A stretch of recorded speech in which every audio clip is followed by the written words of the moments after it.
speaker, and can Mr. Cheney come up, or Miss Ford here?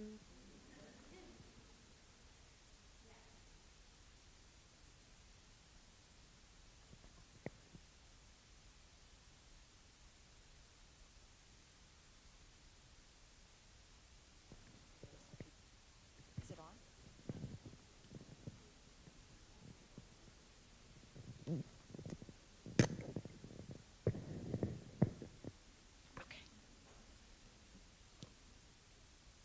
It's my honor to introduce today's guest speaker, Karmue, otherwise known as Q, as part of Kents Hill's goal to connect our community to the world around us. Q grew up during the Liberian Civil War and eventually escaped to the U.S. with his family, first settling in Providence, Rhode Island, and eventually in Worcester, Massachusetts, where he attended Bancroft School, which is the school where I used to teach. A few years ago, Q contacted the alumni office and asked if some current students of his former high school could read a draft of a memoir that he was writing about his experiences growing up. As chair of the English department at the time, I received that request and put an announcement in our bulletin to solicit readers. Much to my delight, 7 or 8 students volunteered to read a draft of a memoir written by a guy they knew nothing about over winter break. Soon, students I did not know floated into my room to share their passionate reactions to this moving memoir. And a few months later, Q was on campus meeting with those first teen readers. I remember being so moved watching Q both share his experiences and intently listening to students as they reacted to his story. As you may recall, students in Global Voices, Global Perspectives read Q's memoir, which is called Witness, as their summer read. In addition to being an author, Q is the director of Save More Kids, an organization that provides opportunities for children of post-war Liberia. In fact, Q has dedicated his life to the improvement of his homeland. Before we welcome Q to the podium, I'd like to have us all watch a 7-minute video that was actually produced by a former Bancroft student. And this video highlights both Q's stories as told through Witness and his efforts to heal a nation.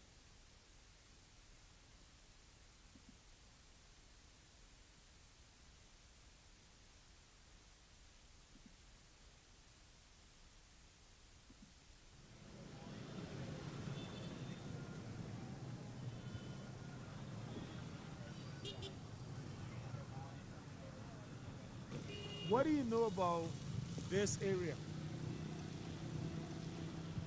Well, where you standing right now? The rebel leader turned to our man and said, you know what, old man? I'll do you a favor. All of you won't die. But you choose who will die. Wow.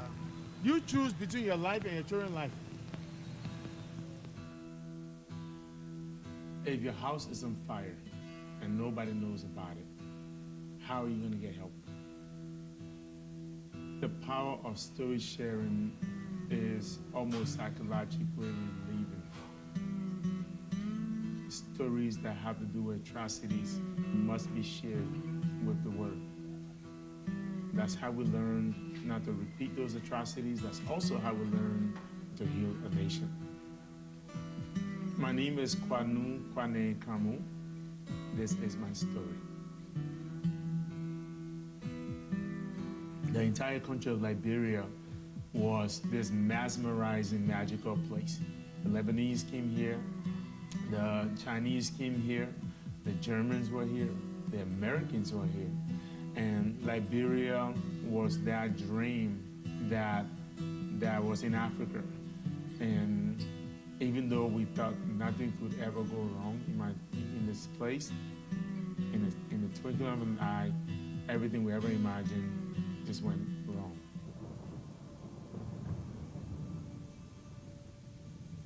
Just how brutal is this war? The government's run by a former army sergeant critics call a murderer and a thief. The rebels are led by a former government minister accused of embezzlement and associations with Libya's Muammar Gaddafi. As an 8-year-old, we really did not see trouble in our world. We saw trouble in the faces of older people because they stopped laughing. They stopped having fun. At this moment, we've heard all the gunshots from a distance. At this moment, we've heard all of the shooting and the atrocities from within the church. Mom was faced with a very difficult choice. Do we stay here and die of hunger? Do we stay here and be discovered by the rebels or the soldiers and they kill us anyways? Or do we go to war? Mom decided we were going to go through the war to try to leave Liberia. Oh, Cinnamon, where you gonna run to? Cinnamon, where you gonna run to? Where you gonna run to? All on that day. We will see bodies exploded on the road. We will see human beings decomposed everywhere. They dragged my mother to this killing field and ordered a 14-year-old child with a machine gun to shoot my mother. It was in the middle of all of that that my mother realized that somehow, if the bullet that will come from that gun, if it does not kill her, she promised to become a mother to a child like that. That was her promise to God. And as she was saying that prayer, it's like the heavens started to move. Right before my mother was about to be shot by this child, my little sister, who was 5 years old, ran to the field and grabbed my mother. And when she grabbed my mother, she started to cry. She started to plead with the rebel and said, please don't kill my mom. Please do not kill my mother. And right then, the child was confused. She brought a gun to the floor and tells her, oh, Mom, pick up your clothes and run away. We were in the U.S. from 1993 to 2003, 10 years. And my mother said, right after the Civil War was over, in 2003, she said, I must go back to Liberia. And we said, are you crazy? But my mother quickly reminded us about the promise that she made in that killing field, that she had to come back to Liberia to fulfill that promise, to adopt children whose parents were executed during the war. So in 2009, we came back and adopted 44 children. During the civil crisis, we mostly ate clay for food. You just think that maybe you are done. You are hoping someday that you can get somewhere and things can change. And suddenly you finally get to experience that change. It's like heaven. The blood that spilled on this ground, the atrocities that we went through, it was not easy to even attempt to forgive Liberia. But you only have one homeland, and you have to fight for it. That's why we're here.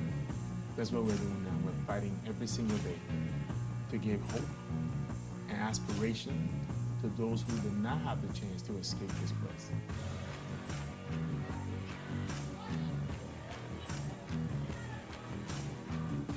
It's not a crisis that can take place in Liberia that we cannot see opportunities in there to be able to build better. We have a country to save. We have people that need an outlet for their own traumas, and they need a place for their own creativity. This country is at a critical moment right now. We can either go up or we can go down. We can either thrive and go to the moon, or we can bury ourselves in the sand. Some people got the real problems. Some people out of love. Some people think I can solve them. But Lord, heavens above, I'm only human after all. I'm only human after all. Don't put the blame on me. Don't put the blame on me.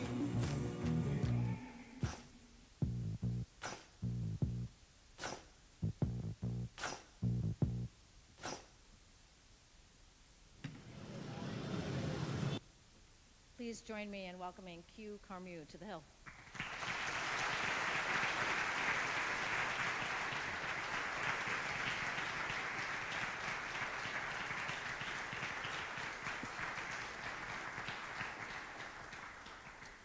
Good morning. Oh, come on, you can do better than that. I didn't say morning. Good morning. Very good. I'm excited to be here. This is an exciting morning. I hate podiums. I like to talk to people. How are you guys doing? Yeah? I came all the way from California to be here, Sacramento. And this is my first time in this part of the country. And this is my first time seeing you guys. I only know one person here. Okay, that's Miss Martha, who was extraordinary in helping to lead this journey for me to be here today. But you know what happens when I meet new people? It gets me really excited because it becomes an opportunity for all of us to get to know each other a little better, right? It's like that new person you meet and you don't know them, you want to get to know them.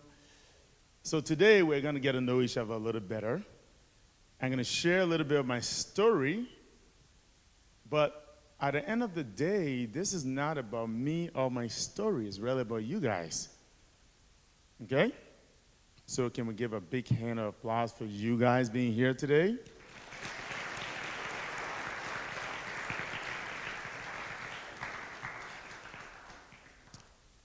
It's been a long 2 years, hasn't it? A lot of changes in our world. A lot of circumstances that we did not see coming. Sometimes circumstances become an opportunity to thrive, even in the middle of what seems to be chaotic. I'm here, I'm smiling, I'm excited, I'm joyful. You know why? You know why I could be so excited and be excited today just to be here, to be alive?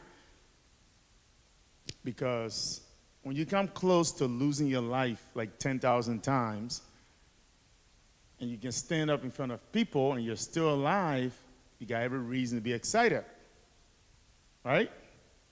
Because you guys are all here right now, but there's a lot of you that are not here right now. Just in 2 years, how many people have died from a virus? A lot of people, right? Isn't it nice that it's not any of us in this room? Isn't it amazing to walk around and even on days where you don't feel excited, you're a little agitated, you're still alive? So what I'm trying to say is that every moment that we have together is a moment to be alive. There was a time in my life where bullets would fly towards me and I would see it pass by me and hit somebody next to me. Many bullets. There were times in my life where I was dragged to a killing field to be executed with my family. I was only 8 years old. What does an 8-year-old have to do with the chaos in his word? What do you have to do with coronavirus? Did you start it? Did anybody in here start a virus? Do you know anybody that started it? But you have to deal with it, right? So how are we all connected?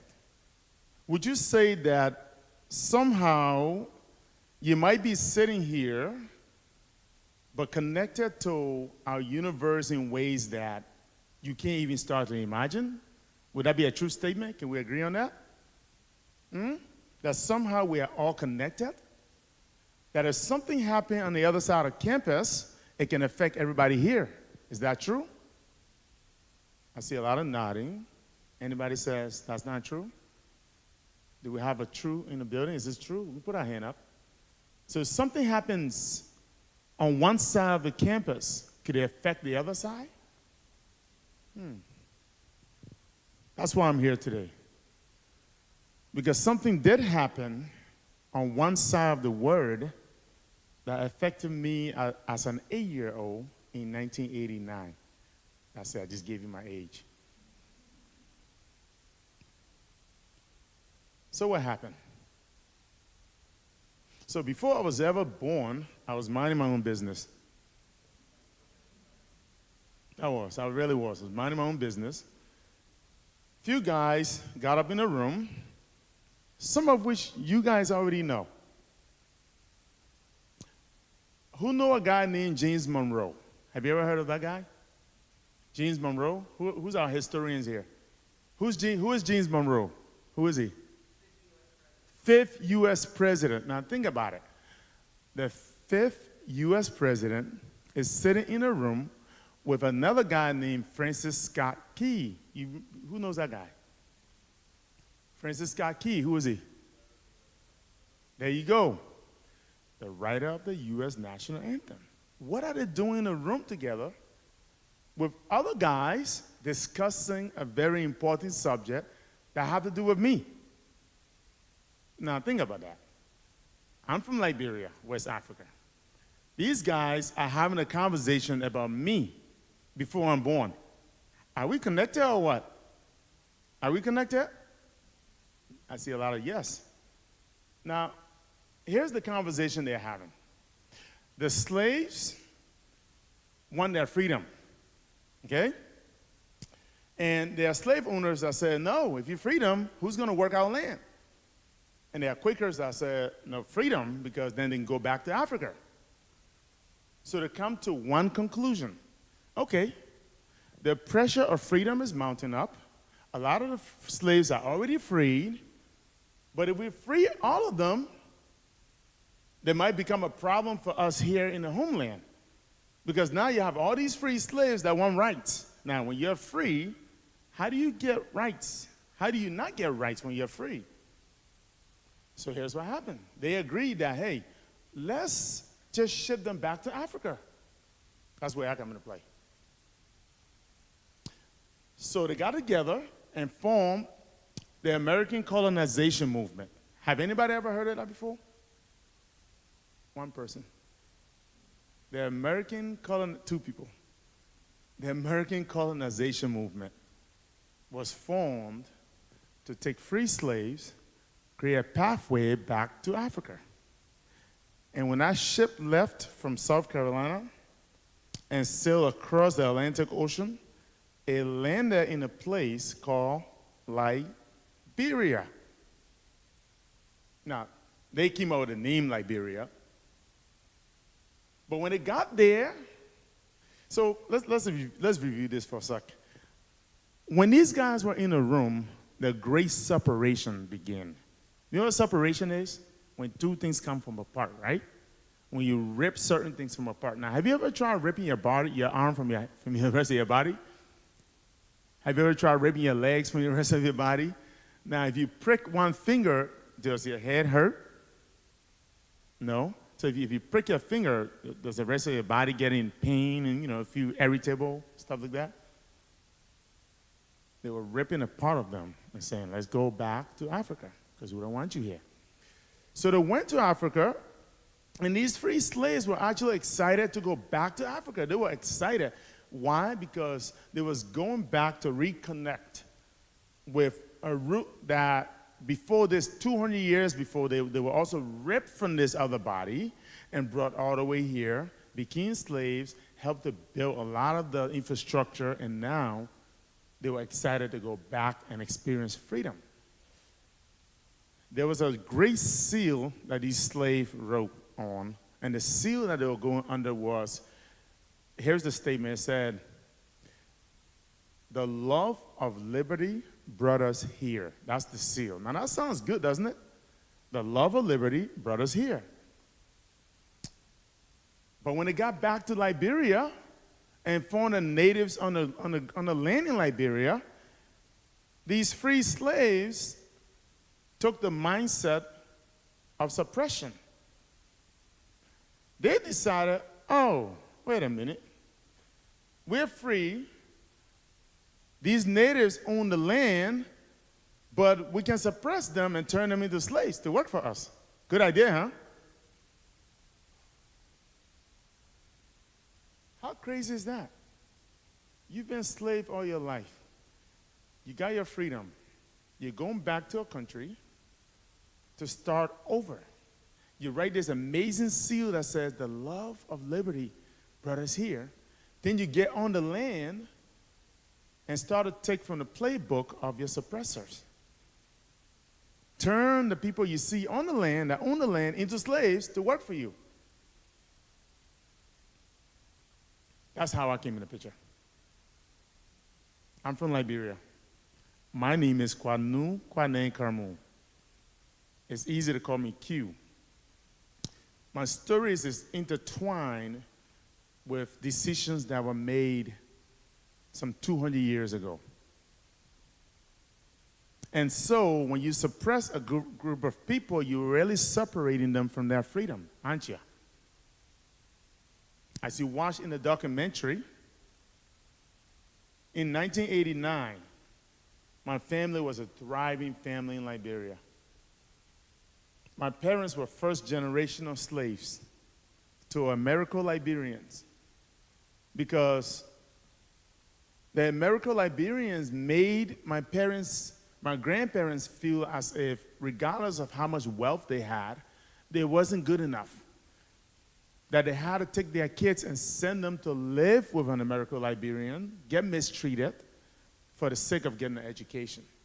My parents went through that, gained their freedom, and became very successful. They went back in the tight little community that they came from called Sugar Hill and started a great movement. My father was an entrepreneur, and my mother was just a muse. She was an amazing woman who supported her husband. We grew up in a tight-knit family. We had 2 houses on the hill, okay? My father was an innovator. He believed in community development. He built the first road that led from the main highway all the way through our community, even when his neighbors didn't believe that they would ever own cars. He had a dream that someday he might own a car, and they might own cars. Sure enough, after the road was laid, the community boomed. Then he looked around, the community was dark. He decided, hey, electricity sounds good. He didn't wait for the government. He went and got electricity and brought it to my neighborhood. That was pretty cool. All of this was happening when I was a child. I experienced this boom of energy, of innovation coming from people who had been suppressed, but yet grew over that suppression to understand that the future that you have ahead of you lies within you. It doesn't lie outside of you from suppressive environment that you're in. My parents overcame that and became very successful. They opened pharmacies, they opened clinics, and then the highlight of my life took place when my father got his visa to come to America to get on a business trip to get pharmaceutical medicines to take back to Liberia. That's an exciting time for any family, right? Right? It was pretty cool. But here's what happened. When my dad came to America, something happened. He did not know that coming to America, as excited as that would be, and as thrilling as that would be, that might just be the last time he would see us. How many times does your parents go on a business trip and not come back home? That's what happened to me. My dad left. In 3 weeks' time, my entire country engulfed into civil war. Nobody saw it coming. Now, were you in this country January 6th? Were you here? Everybody was here? Was that scary or what? Was that scary? In the middle of a pandemic, our country is completely divided. Does America feel divided right now? Can you turn on the news without hearing the rah, rah, rah, rah, rah, rah, rah, rah, rah, rah, rah? Do you get sick of that? I didn't watch the news no more. How's that impacting you today? You have nothing to do with it. It is your future they're discussing, aren't they? They're talking about your future every time you turn on that news. They're going to leave you with a country that is divided.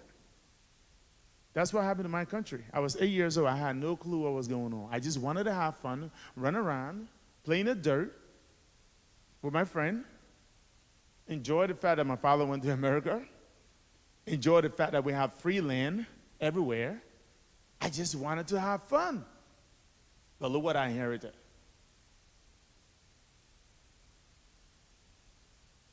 So my dad went to America. My mother's left with 5 of us in our haven. Perfect haven. As my dad was leaving, Charles Taylor, have you ever heard the name Charles Taylor before? Yeah, Charles Taylor? Few people here. Charles Taylor was in prison in Massachusetts, Worcester to be precise, in federal prison. Arrested for embezzlement from stealing like $2 million from the government in Liberia. In prison in Massachusetts. My dad was coming to America. Charles Taylor was somehow escaped prison and found himself in Liberia with a whole bunch of guns. Now think about this. How do you escape federal prison, get a lot of guns, and then you blame it on Gaddafi to make my life miserable? What did I have to do with it?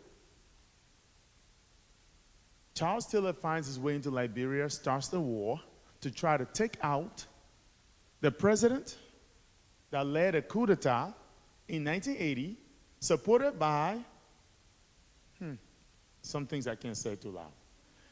Most importantly, our world is so intertwined, it's not even funny. We are all connected. Whether you know it or not, somebody is doing something that's going to affect your life. They don't have to be in this environment. So we found ourselves running for our life. We had to leave our safe haven to try to escape the country. 200 miles journey on foot. I still have marks under my feet. I won't show you. Might be weird. My kids like to name it. But you know what? That journey marked my reason for being here today. And I'm still walking. I'm still going the miles. Because if I don't speak to you, you may not know how we are all connected and how we can do better. As we were escaping Liberia, we got captured by rebel soldiers in order to be executed. Took us to a killing field to kill us. As we were going through all of that, we started to cry and plead for our life. And the rebel leader turns to my mother and says, lady, I'll do you a favor. I'm tired of hearing all this crying and everything else going on. I'll do you a favor. Everybody does not have to die today, but you choose who dies. Choose between your life and your children's life. My mother had to choose between our life. She chose to die so that we can live. They took her to a killing field to execute her. What made it worse was they ordered a 14-year-old child and gave her a machine gun to kill my mother. My mother realized that, oh my gosh, if that child once had parents, they have no more parents. And somehow, if they kill me, my kids will have no more parents. So she made a promise, a bold promise, that somehow, if the bullet does not kill her, she promised God that she would become a mother to a child like that. Yeah, literally the heavens started to move. Literally. Because she was making that bold assertion, and you know what? I don't even think my mother realized that the promise that she was making would impact our life this much as it has today. Because the promise that she made was not a promise for herself, it was a promise for me. I was attached to that promise, whether I like it or not. And you know what? You might even be attached to that promise. What if I told you that her promise may affect you? Would you believe me? You don't have to believe me now. I'll show you why. My mother did not die. We escaped the killing field. We became refugees, living in the Ivory Coast, 3 years. So many things could have killed us. It did not kill us. I've drank water with dead bodies in that water. And it doesn't taste good, but you know what? I needed a drink. I didn't get sick. I'm still somewhat normal. Okay, you can touch me later. Okay, I'm not an alien. And here I am speaking at this prestigious school you guys have here. How do I get up here with all of that? How do I come from refugee camp, find myself back in the United States with my father, okay? And now I'm here speaking to you. I'm speaking English, right? It's not as fuzzy. The first few years of my life, no school. How did I learn English? You might be wondering. How did I write a book? We're all connected. And I find myself full scholarship to one of the most prestigious schools in Massachusetts, Bancroft. How did I get there? Am I just lucky? How do you miss bullets? So many of them, okay? So many diseases, and still find yourself on a stage like this. Is this luck? I don't believe in luck. We're all here for a reason. If you thought you came here today to hear a pretty speech and go home and sleep, that's not why you're here. I want you to reconsider your reason for why you're here. Think about why you're here. Why did your parents send you to this school in the first place? Why are you the lucky one sitting in this auditorium today? That's what I keep asking myself. Why did I get through all of that, ended up at SCAD, full ride? I mean, is this like a joke? It's not a joke. When you wake up in the morning and find your why purpose, then you can start living life. I said, when you wake up in the morning and find your why purpose, then you can start your life. So I did. My mother made a promise. In 2003, she was back on a plane right after the Civil War to go back to Liberia. She went home and adopted 44 war children. One of them just got a full ride to go to Muhlenberg. How is that possible?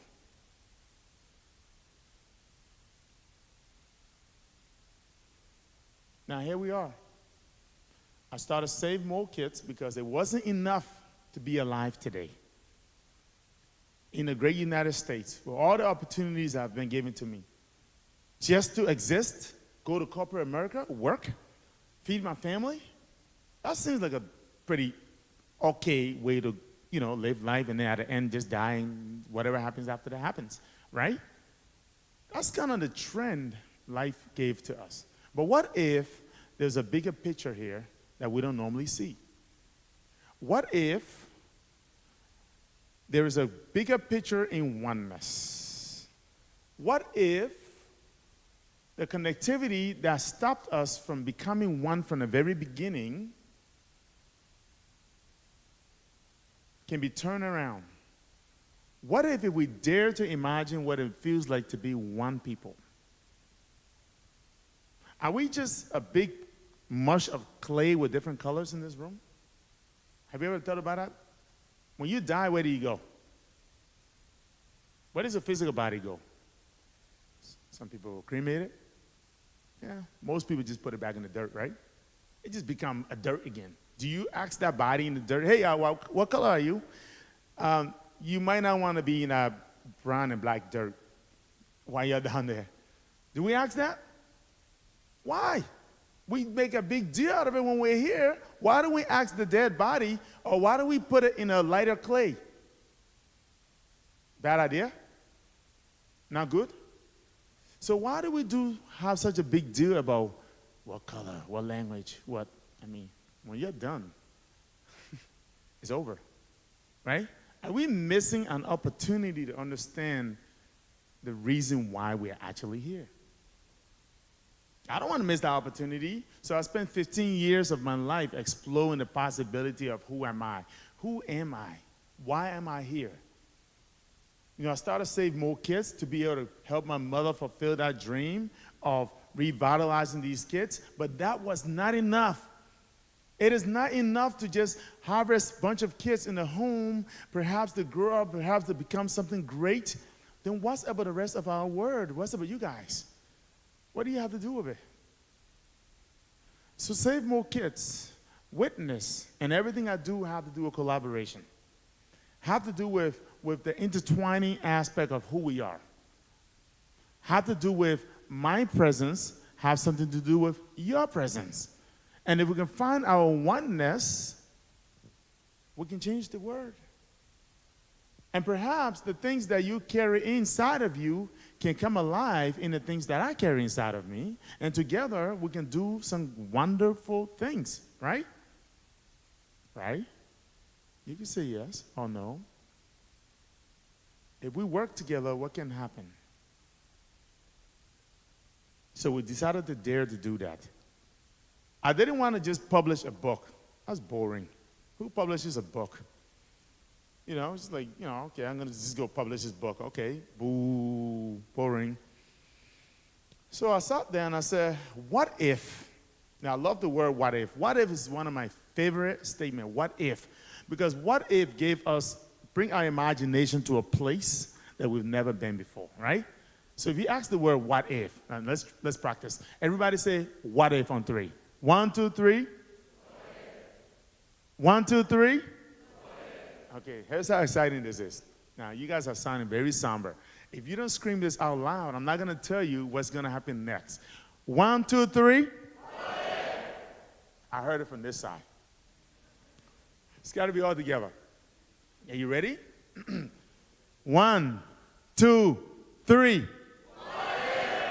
What if tomorrow was Mountain Day?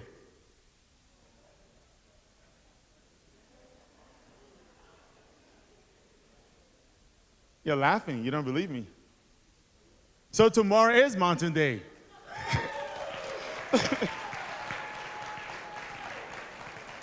That's a boring cheer, guys. Come on, tomorrow's Mountain Day. For you guys. That's the little secret behind what if. Tomorrow is Mountain Day. You feel good now? You feel better? Yeah? I remember Mountain Days. I'm bankrupt. So what if tomorrow is Mountain Day? It is, for real it is. They already told me to tell you tomorrow is Mountain Day. Okay, so to continue. What if it was possible to transform our word by becoming one? How would that look like? What if I didn't just publish a book? Even though I could have went to New York, I could have went other places, I already had an advisory crew around my book to publish it the way I wanted it.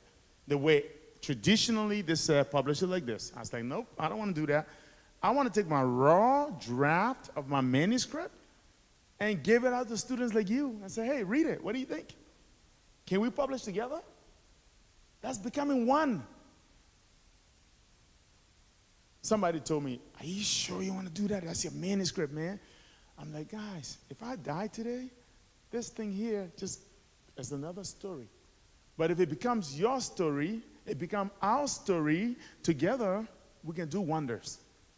So we started by publishing a book together at Bancroft with students like you. And then it led to something called the Witness Experience, where kids who read a book and people who read a book can come to Liberia and experience the story in the country as it took place. We can visit the churches that we were hiding in. We can visit the killing field. Of course, there's no rebels there right now, okay? We can visit all these places, but then you can become one with a group of people who you never knew on a trip that's going to change your life. Few students dare to take a witness and become a witness. And they took this trip. It was fascinating. Because you don't just become a witness for nothing. When you become a witness, you are obligated to what you saw, correct? I was a witness. Today, when you leave from here, you're going to be obligated because you know what? You were here. There's not too many people that are here today. But you're here. You are a witness. So we took the trip. Little did we know that this question of what if will play out throughout our process. And I will ask the students, what if this can change? What if you can collaborate with the people you meet in Liberia? What if there's an opportunity for you to grow beyond the surfaces of the classroom into a space that we are now calling the living classroom, coined by one of the students that came. His name is Tyler. What if we can build a city in the bush? Is that possible? What if we can hit the reset button and collaborate with a whole bunch of people way in the bush in the village? What if we can create sustainable farming in a place that have never seen it? Now, would that be cool or what? Imagine you leading sustainable farming in a place that has never seen it before. Imagine you innovating water that comes from the mountain and packaging it for the first time ever for clean water to be packaged for people that have never tasted clean water. How cool would that be? Have you ever been the first to do something? This is what the opportunity of witness did. It gave everybody who collaborated in it to become part of something. Not just anything, it allowed them to find their true self, to find the innovative aspect of what they're carrying and combine it with a group of people that they've never known. So I brought a little sample of something here today. I'll come back to this. I'll come back to that. On this trip, Tyler, Max, Paige, Meredith, all students like you, met these students and these kids who escaped the war, but their parents were killed, and they became one. And they realized that, oh my gosh, we're really one people. We're not different. The only difference is we have different stories. But together we can do a lot of good things. So Tyler, Max decided that they were going to take this one step further. What if we had electricity once again in Sugar Hill? Chapter 2 of my book is called Catching Light. So Tyler and Max decided, why don't we innovate Catching Light all over again? Imagine bringing electricity back to this community like Q's dad did back in the 80s. We can do this. I'm like, you can. I'm behind you. Let's go for it. In 1 year's time, when they were in high school, they innovated Catching Light and brought electricity in this community and wrote a plan that said we can take this to rural Liberia that don't have electricity. Cool concept, huh? They got to collaborate with some pretty powerful people because they took a step. When they got into college, colleges were like, your resume is better than most of our graduate students. How cool is that? You mean to tell me you are innovating things at this level? Do you know how powerful you guys are? Right now? Not later, right now?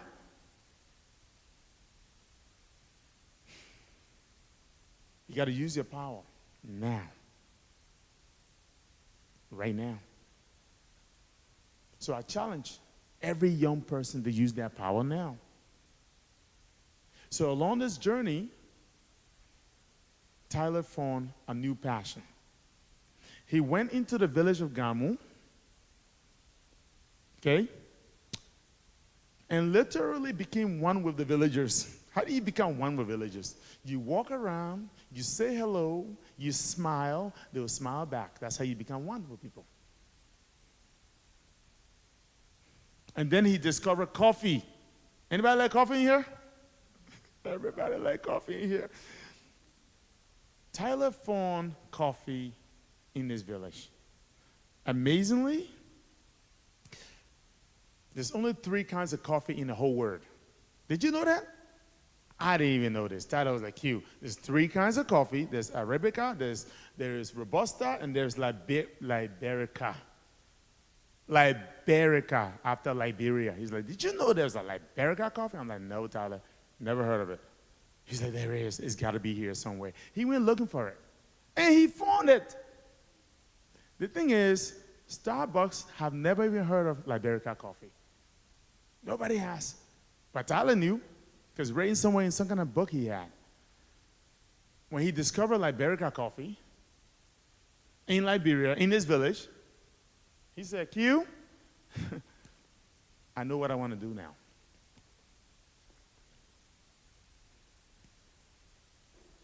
I would like to package Liberica coffee, work with local villagers in Liberia to bring this to the world market. I was like, Tyler, you are a crazy person. But he did it. Here's a little sample of Liberica coffee, packaged, brought over from Liberia by Tyler. And what's amazing is this. It's beyond just Liberica. Because when he brought this, I said, Tyler, how are we going to market this? You need a business plan. He wrote one. He brought a 50-pound bags. He's probably got about 70 people that have tried this coffee, and they're like, where is this coming from? This is so good. The guy that roasted the coffee abused the coffee before he can even roast it. He said, this is abuse. This coffee is not going to be good. It looks really harsh. It looks like it grew in a harsh environment. Of course, they grew in a harsh environment. The country's been through war. And it survived. When he put it in his roaster to roast this coffee, the scent took over the entire building. And he said, oh my gosh, this is the best coffee I've ever smelled. So never judge a book by the cover. The guy said, can you give me 200 pounds of that coffee?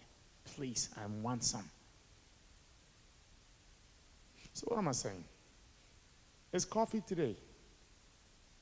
It's water tomorrow. It's rice another day. But people are discovering that when we become one with each other, we discover ourselves. Correct? So I have a challenge. After 15 years of dedicating my life to humanity, I've come to one conclusion. The only reason why Liberia has not thrived to its greatest potential is because of the power of separation. What happens when you try to hold somebody down? If I'm on a floor, is there any wrestlers here? You guys have a wrestling team? No. If I'm on the floor and you're holding me down, what do you have to do? You got to bear on top of me, right? You got to stay right down there with me, correct? You can't thrive when you're holding somebody down. You can't go up when you're holding me down. So why don't we all rise up together? Why don't we all hold hands together? Now imagine holding hands with 5.2 million people. How cool would that be? How big of a circle would that be? Imagine feeling the energy of connectivity when you're holding hands with people. That's what I'm challenging the world to do. Because, look, I turned 40 years old. I don't look it, right? Please make me feel good. I don't look 40. A few days ago, I turned 40. And I said to myself, 15 years of my life have been dedicated to humanity. I can't even go to corporate America now. Because I've dedicated my life to transforming a nation. And I thought maybe if we innovatively invite individuals to the process and they can be part of it, it's going to work. And these kids are going to grow up, become presidents, become lawyers, doctors, and change their world. But guess what? The problem keeps growing a lot bigger than my solution. So now I have to think bigger than the problem. So for the next 20 years of my life, when I'm 60 years old, and I'm afforded a chance to come back here and speak again, I want to say, hey guys, I made this speech 20 years ago. Today, my country has transformed. The world is transforming because I thought differently. I saw the problem and I thought bigger than the problem. So I have a challenge. I'm traveling over the next couple of weeks. I'm going from community to community, from Bancroft to your school and to other schools around the country. I'm saying, look, what if we became one? What is the concept of oneness? What happens when people become one? The power of oneness. I have a little brochure here. What can we do if we become one? Perhaps the concept has to come with a strategic approach that allows all of us to participate, right? What if we can build one road together? Is it possible to build a road? Have you ever thought about the concept of building a road? What does a road do? A road leads to a destination, doesn't it? Right? But what if we can build one road? What is that going to do? What if I challenge you to join me in building a road? How's that going to transform our nation, our mindset? See, the challenge is not about building the road versus it being about building your mindset, about becoming one with people. Okay? And if we can build a road, is it possible to become one people? Okay? And if we can become one, no one can do everything, but everyone can do something, and together we can change Liberia. What if the key to our success, both here in America and in Liberia, have to do with becoming one?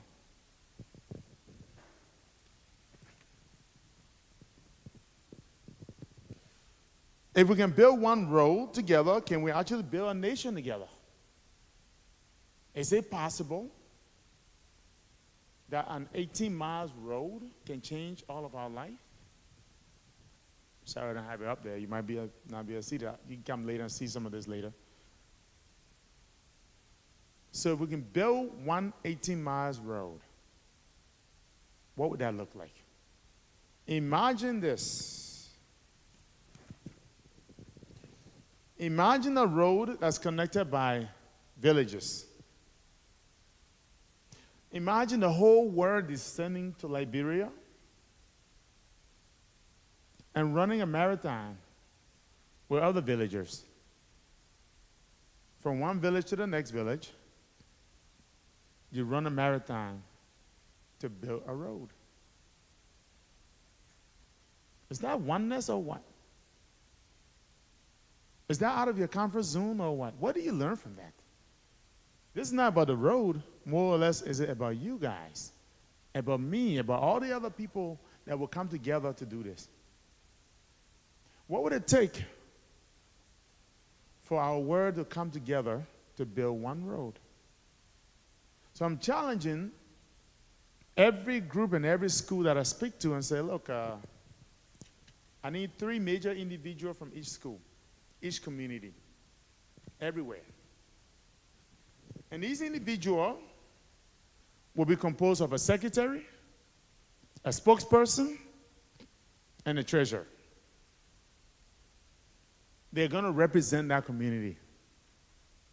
And if they come together under this conversation of oneness, they'll pull a whole group of people together and follow the recipe for what it would take to build this road.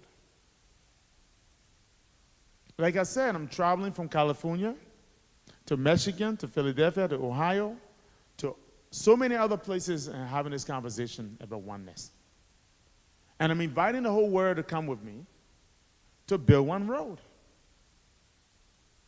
And the individuals that are going to be the foundation of that road are also going to be Liberians, because I'm also challenging local Liberians from Maine to Canada to Boston to everywhere to become the foundation of why they can build their own road.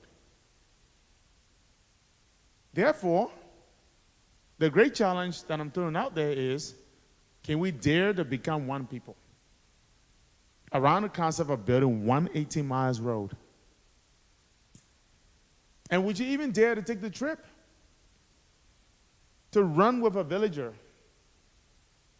somebody your age, who live in our village, get to know them, get to understand them, walk with them, talk with them, what kind of relationship will be built after that? Will our word just become a little smaller when we do that? Or are we still 6 feet apart? It's amazing seeing people's teeth. Everybody smile, I want to see your teeth. I haven't done that in 2 years.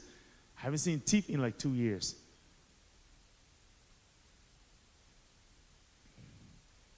So the challenge is yours. I'm going to go to the depth of the earth to bring our word together. Are you going to come with me? That's your challenge. I am open for questions.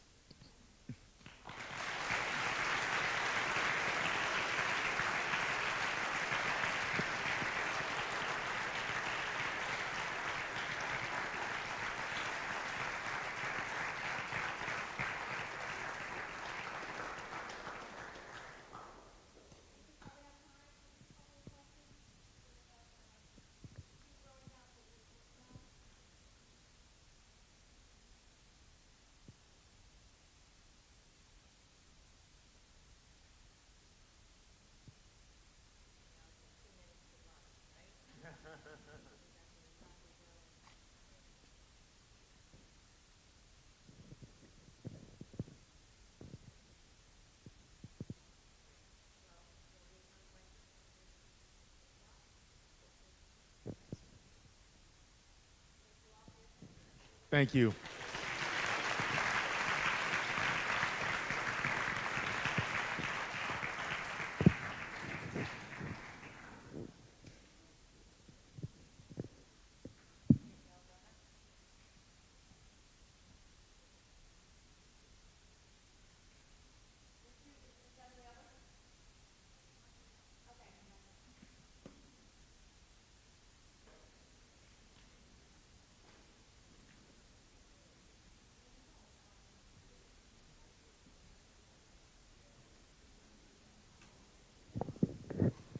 Can you welcome me in another round of applause for Q? That was really inspiring and amazing. Thank you. Thank you. And I think you're the only person, aside from the head of school, who has ever had the honor of announcing a Mountain Day. So that is a huge thing. And I don't know if I realize that there are so many of you out in this audience who don't really understand what Mountain Day is. So let me explain to you. Mr. Cheney has declared tomorrow essentially a Kents Hill holiday where we will have no classes and we will all go as a community to come together as one and climb a mountain together. So no school, climbing a mountain and having fun. I'm not really feeling like there's any enthusiasm for this, because we can cancel it. We can cancel it. So best 2 days of the week right here. We've had Q and we have Mountain Day tomorrow. A few things for you to remember about Mountain Day. One, we are climbing a mountain. So flip-flops, slippers, I don't know, Louis Vuitton dress shoes. I've seen all of those. Those are not going to get you up the mountain safely. So make sure you have some sneakers that are going to get you up there. Bring a backpack, because you're going to pack a lunch, and we'll put that in the back of your backpack. And so make sure you have some water. The temperature can be warm, it can be cold, so make sure you're bringing layers that you can put on and take off. And we are going to meet, all of us, in the Commons tomorrow at 9 a.m. Breakfast has been extended to 8:45. I'm going to send all this out to you in an email because I know you're not listening. But I'm just going to keep on talking and talking and talking. So anyway, very excited. Thank you again. And this is an awesome day.